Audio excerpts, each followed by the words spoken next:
Hey, Stewart's Chapel, Don Pierson here, and Don Counts, and this is Wednesday's devotion, and I want to talk to you about being stuck, being paralyzed because of fear. Just totally stuck, paralyzed by fear. I'm going to look at another parable, a parable that you may remember. I'm not going to read the whole thing. I really just want to focus in on this one individual in the parable who is paralyzed or stuck because of fear. It's in Matthew chapter 25, verses 14 through 18, and then we'll skip down to verse 24. Verse 14 through 18. For the kingdom of heaven is like a man traveling to a far country, who called his own servants and delivered his goods to them. And to one he gave 5 talents, to another 2, and to another 1, to each according to his own ability, and immediately he went on his journey.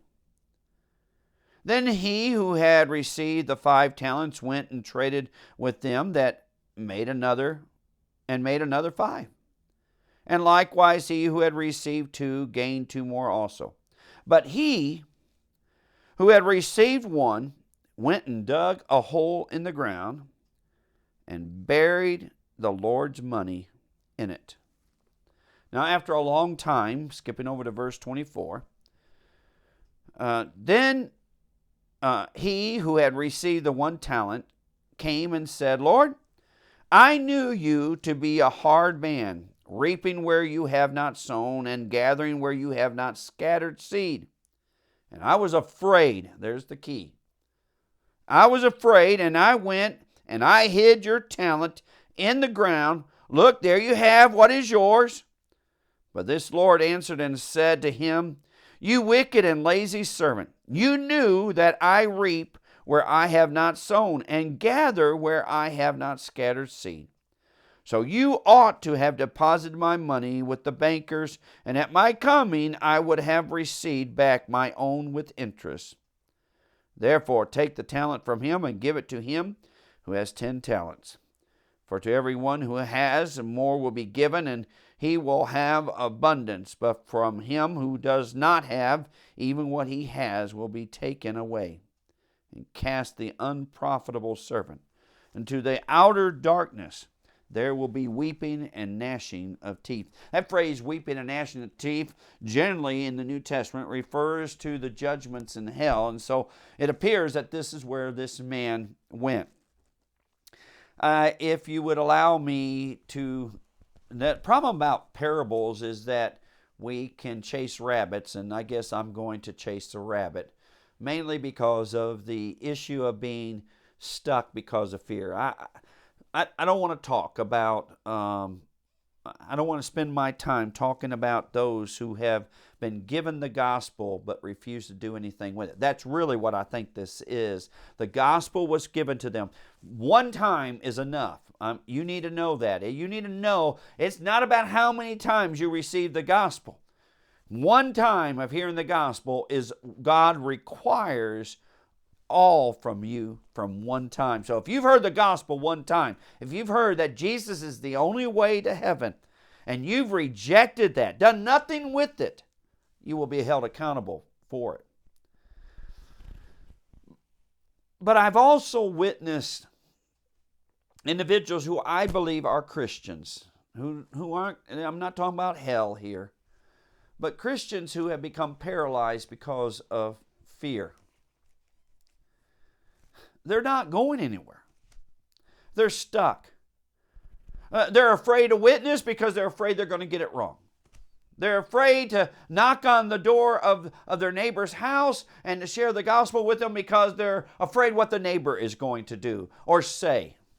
They don't witness to their friend or their spouse or even to their children because they're afraid of what might happen. They allow friends to live in the midst of sin in their presence, to curse, do all kinds of stuff in sin, but they're afraid to confront them because of what might happen, so they just allow it to happen. They know that they are called and should be busy, but they're afraid to serve in a church because, well, they lack confidence. So they're afraid. They're afraid of failure. They're afraid that they can't do like everybody else, so they never really get started.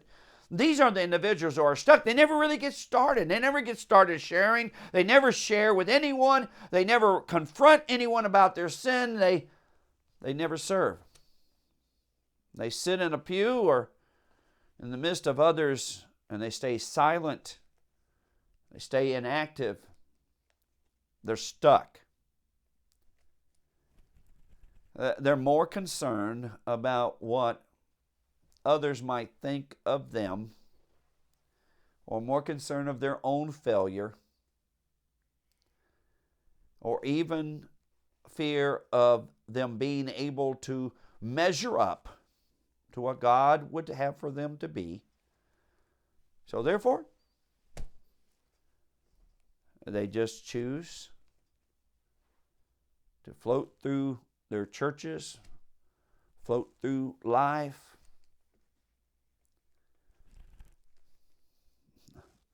They are so stuck. They don't even realize they're stuck. They think that just coming to church, putting a little bit of money in that offering plate,